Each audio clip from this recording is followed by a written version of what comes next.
لک الحمد یا اللہ الصلاۃ والسلام علیک یا رسول اللہ اما بعد۔ سیرت چینل ہے اور اس سیرت چینل میں لگاتار ہم اپنے بزرگان دین، اپنے اکابرین کا ذکر خیر کرتے ہیں، اکابرین کی سیرت کو جاننے کی سعادتیں حاصل کرتے ہیں، اپنے بڑوں کی، بزرگوں کی حالات زندگی سننے سمجھنے کی سعادتیں حاصل کرتے ہیں۔ آج اسی کڑی میں رمضان کی چونکہ آمد ہے تو ہم بزرگان دین رمضان کا مہینہ کیسے گزارتے تھے، رمضان کیسے نیکیوں میں یہ گزارتے تھے، انشاءاللہ آج اس پر کچھ باتیں ہم اپنے ناظرین کو اپنے چینل کے ذریعے پہنچانے کی سعادتیں حاصل کر رہے ہیں۔ عرض ہے کہ جہاں توجہ سے سنیں گے بھی وہاں پر آپ ان باتوں پہ عمل کی بھی کوشش کریں گے۔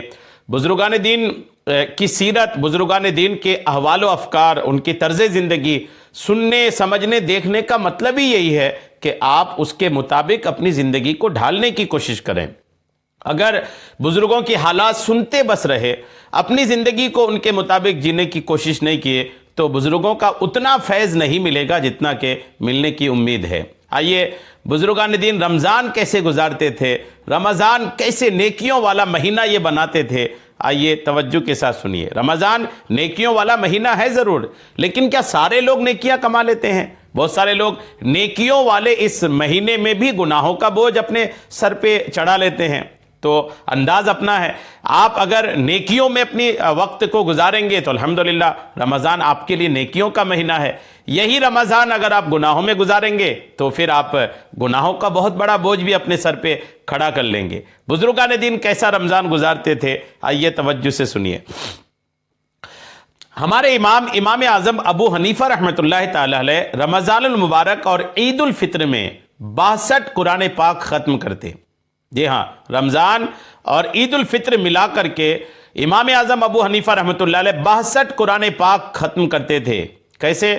رمضان کے دنوں میں ایک ختم، رات میں ایک ختم، اور 30 تراویح میں ایک ختم، اور ایک عید الفطر، یوں 62 قرآن پاک الحمدللہ آپ ختم فرماتے تھے۔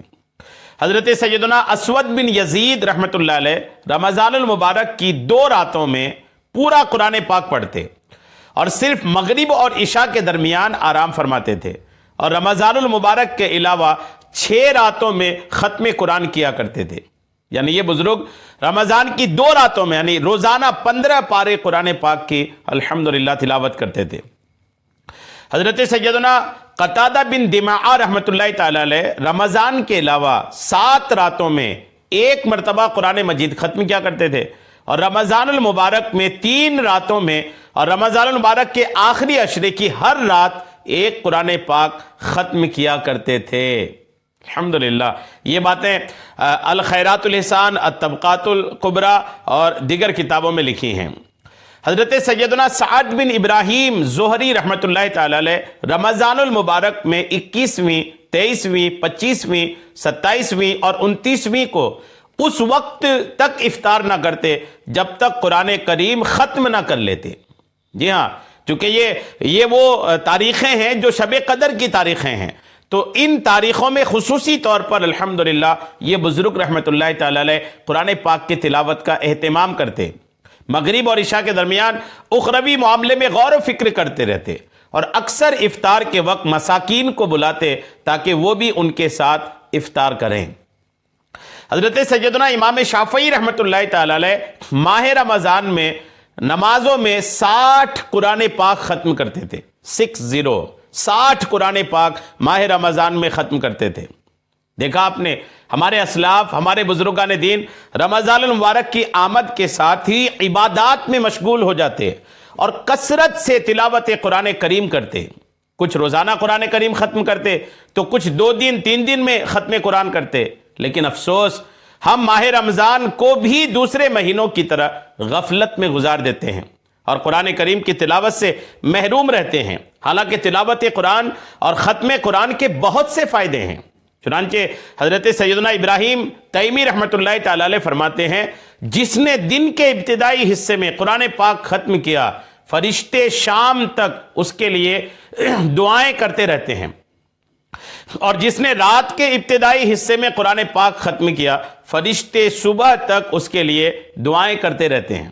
اور حضرت سیدنا حبیب بن ابی امرہ رحمۃ اللہ تعالی علیہ فرماتے ہیں کہ جو شخص قرآن مجید ختم کرتا ہے فرشتہ اس کی دونوں آنکھوں کے درمیان پیشانی کا بوسہ لیتا ہے۔ حضرت سیدنا امام مجاہد رحمۃ اللہ علیہ فرماتے کہ لوگ ختم قرآن کے وقت جمع ہوتے اور کہتے کہ اس وقت رحمت نازل ہوتی ہے۔ ہمیں چاہیے کہ ماہ رمضان المبارک میں دیگر عبادات کے ساتھ کثرت سے تلاوت قرآن بھی کریں۔ بزرگوں کی عبادات کے مزید واقعات بھی ملاحظہ فرمائیے۔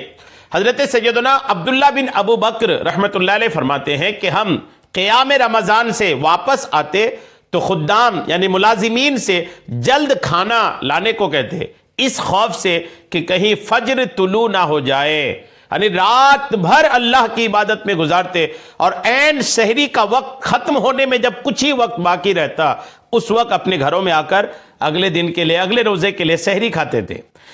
حضرت سیدنا ابراہیم بن ادہم رحمۃ اللہ علیہ رمضان کے مہینے میں دن کے وقت فصل کی کٹائی کرتے اور رات میں نفل نمازیں پڑھتے۔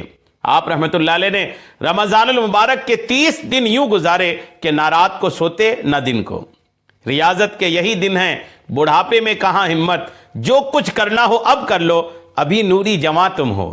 اگر آپ سن رہے ہیں میرا بیان اور آپ ابھی تندرست ہیں، صحت مند ہیں، تو یہ وقت ہے کہ آپ نیکیاں جمع کر لیں، ورنہ بڑھاپے میں یہ بیماری وہ بیماری طرح طرح کی بیماریوں سے گھرنے کے بعد پھر عبادت کا وہ موقع نہیں مل پاتا، عبادت میں وہ دل جمعی حاصل نہیں ہوتی جو تندرست آدمی دل جمعی کے ساتھ عبادت کر سکتا ہے۔ بزرگان دین رحمت اللہ علیہم دن بھر روزے کی حالت میں محنت و مشقت کرتے اور راتیں نوافل کی ادائیگی میں بسر کرتے اور پورا مہینہ آرام نہیں فرماتے۔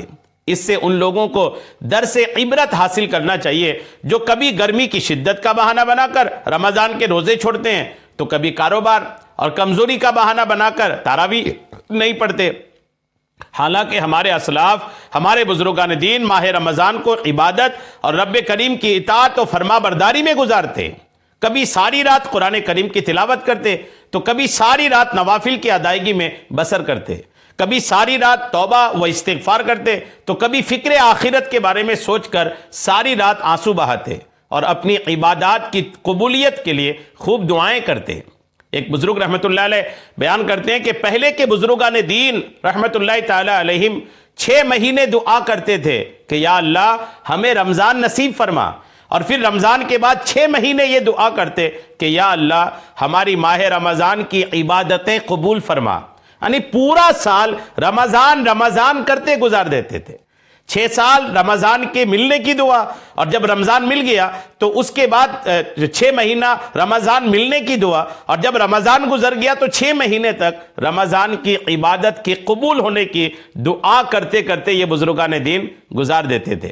لہٰذا ہمیں چاہیے کہ رمضان المبارک کے بابرکت دن ہوں یا عظمت والی راتیں، ان میں رب کریم کی رضا پانے کے لیے خوب توبہ و استغفار کیا کریں۔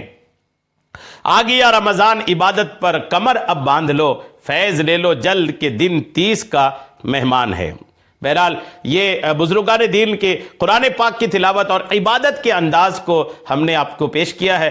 امید ہے کہ آپ عمل کرنے کی کوشش کریں گے۔ رمضان کی پربہار ان لمحات میں مجھے بھی اپنی دعاؤں میں ضرور یاد رکھیے گا۔ اللہ کریم ہم سب کو بزرگان دین کی سیرت پر عمل کی توفیق عطا فرمائے، آمین بجاہ النبی الامین صلی اللہ تعالی علیہ وسلم۔